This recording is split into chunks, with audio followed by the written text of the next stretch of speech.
Friends, Gujarati પકવાનમાં તમારું સ્વાગત છે। આજે આપણે બનાવીશું ખૂબ જ ઓછા સમયમાં એકદમ ટેસ્ટી છોલે ભટુરે। તો મેંદાનો ઉપયોગ કર્યા વગર ઘઉંના લોટના ઇન્સ્ટન્ટ ભટુરે બનાવીશું। તો પહેલા આપણે ભટુરે માટેનો લોટ બાંધી લઈશું। તો એના માટે એક બાઉલ લઈ તેમાં 2 કપ ઘઉંનો ઝીણો લોટ લીધો છે। સાથે જ તેમાં અડધા કપ જેટલો રવો નાખીશું। પછી 1.5 ટેબલસ્પૂન જેટલું મીઠું, 2 ચમચી દળેલી ખાંડ, અડધી ચમચી બેકિંગ પાવડર અને 1/4 ટેબલસ્પૂન જેટલો ખાવાનો સોડા નાખીશું અને આ બધી વસ્તુને એક વખત સારી રીતે મિક્સ કરી દઈશું। પછી અડધા કપ જેટલું ખાટું દહીં ઉમેરી સારી રીતે મિક્સ કરી લઈશું।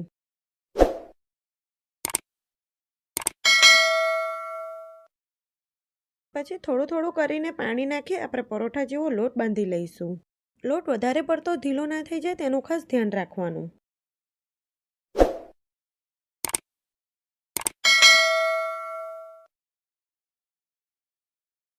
તો અહીં મેં લોટ બાંધી લીધો છે। તો આ રીતનો ભટુરાનો લોટ આવો કઠણ બાંધવાનો। હવે આ લોટને આપણે 10 થી 15 મિનિટ માટે ઢાંકીને સેટ થવા માટે રહેવા દઈશું। અહીં મેં 200 ગ્રામ જેટલા કાબુલી ચણાને ધોઈને આખી રાત માટે પલાળી દીધા હતા। તો અહીં ચણા એકદમ સરસ પલળી ગયા છે। હવે એમાં જે પાણી છે તે બધું જ નિતારી લઈશું અને હવે આપણે કુકર લઈ તેમાં 2 થી 3 ટેબલસ્પૂન જેટલું તેલ નાખીશું। તેલ ગરમ થાય એટલે તેમાં 1 ટેબલસ્પૂન જેટલું જીરું નાખીશું।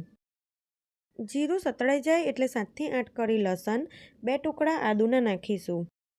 સાથે જ મેં અહીં 2 મીડિયમ સાઇઝની ડુંગળીને લાંબી સ્લાઇસમાં કટ કરી લીધી છે તો તે ઉમેરીશું અને ડુંગળીનો કલર થોડોક ચેન્જ થાય ત્યાં સુધી તેને સાતળવા દઈશું।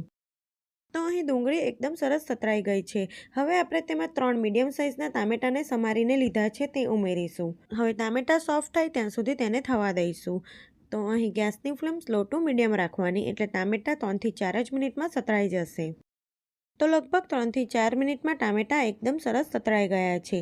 હવે આપણે ગેસની ફ્લેમ બંધ કરી દઈશું અને પેસ્ટને થોડીક ઠંડી થવા દઈશું। પેસ્ટ ઠંડી થાય પછી હું નાના મિક્સર જારમાં લઈ તેની બારીક પેસ્ટ બનાવી લઈશ। હવે ફરીથી એ જ કુકર લઈ તેમાં આપણે 2 થી 3 ટેબલસ્પૂન જેટલું તેલ નાખીશું અને તેને ગરમ કરીશું। પછી તેમાં 2 તજના ટુકડા, 2 થી 3 લવિંગ, 2 નંગ ઇલાયચી, 1 તમાલપત્ર ઉમેરી આખા ખડા મસાલાને સાતરી લઈશું। મસાલા સતરાઈ જાય પછી જે પેસ્ટ બનાવીને રાખી છે તે ઉમેરી દઈશું અને તેને સારી રીતે મિક્સ કરી દઈશું અને આ પેસ્ટમાંથી તેલ છૂટું પડે ત્યાં સુધી તેને સાતળવાની છે। તો ગેસની ફ્લેમ મીડિયમ રાખી 3 થી 4 મિનિટ સુધી થવા દેવાનું। વચ્ચે વચ્ચે પેસ્ટને તમારે મિક્સ કરતા રહેવાનું। તો અહીં તમે જોઈ શકો છો પેસ્ટમાંથી થોડુંક તેલ છૂટું પડી ગયું છે। તો હવે આપણે તેમાં મસાલા કરીશું। અડધી ટેબલસ્પૂન હળદર, સ્વાદ મુજબ મીઠું, તો 2 થી 3 ટેબલસ્પૂન જેટલું કાશ્મીરી લાલ મરચું પાવડર, 1 ટેબલસ્પૂન છોલેનો મસાલો અને 1 થી 1.5 ટેબલસ્પૂન જેટલી કસૂરી મેથી નાખીશું અને બધા જ મસાલાને સારી રીતે મિક્સ કરી દઈશું। મસાલા સતરાઈ જાય પછી મેં અહીં 1 નંગ બટાકાને છોલીને તેના ટુકડા કરીને લીધા છે તો તે ઉમેરીશું। સાથે આપણે જે કાબુલી ચણા પલાળીને રાખ્યા છે તે ઉમેરી દઈશું। હવે બધું સારી રીતે મિક્સ કરી 1 થી 2 મિનિટ માટે સાતળી લઈશું। મેં અહીં કાચું જ બટાકું લીધું છે। આ રીતે બટાકા ઉમેરવાથી તેની ગ્રેવી એકદમ સરસ ઘટ બને છે।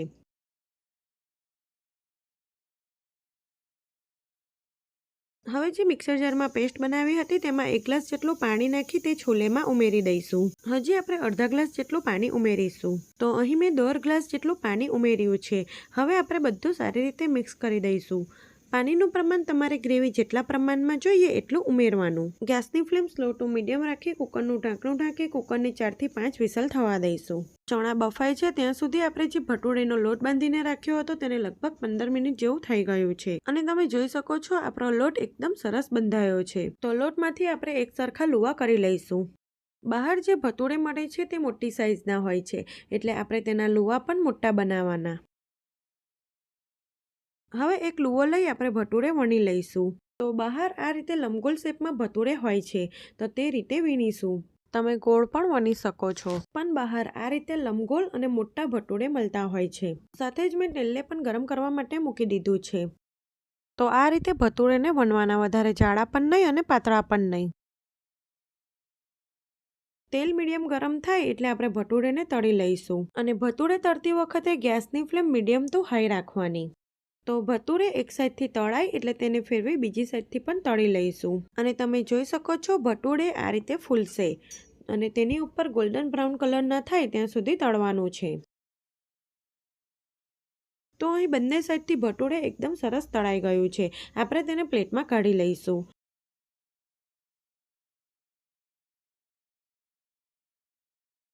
અને એ જ રીતે આપણે બીજા ભટુરે વણતા જઈશું અને તળતા જઈશું.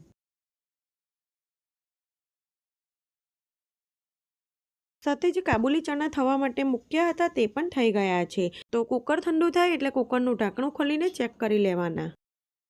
તો અહીં કાબુલી ચણા એકદમ સરસ બફાઈ ગયા છે. સાથે જે બટાકા ઉમેર્યા છે તેને કરચીમાં લઈ આ રીતે ચમચીની મદદથી મેશ કરી લઈશું. એટલે છોલેની ગ્રેવી એકદમ સરસ ઘટ થાય.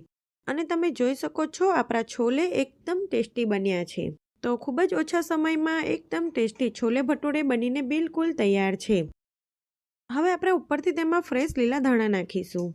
અને ગરમા ગરમ છોલે સાથે આપણે ભટુરેને સર્વ કરીશું. સાથે તમે ડુંગળીનું સલાડ અને છાશ પણ સર્વ કરી શકો છો. તો તમે આ રીતે કુકરમાં છોલે ક્યારેય પણ ના બનાવ્યા હોય તો એક વખત જરૂરથી ટ્રાય કરજો. એકદમ ફટાફટ બની જાય છે અને ટેસ્ટી પણ બને છે. તમને મારી રેસીપી સારી લાગતી હોય તો આવી જ બીજી નવી રેસીપી જોવા માટે મારી ચેનલને સબસ્ક્રાઇબ કરજો. Thanks for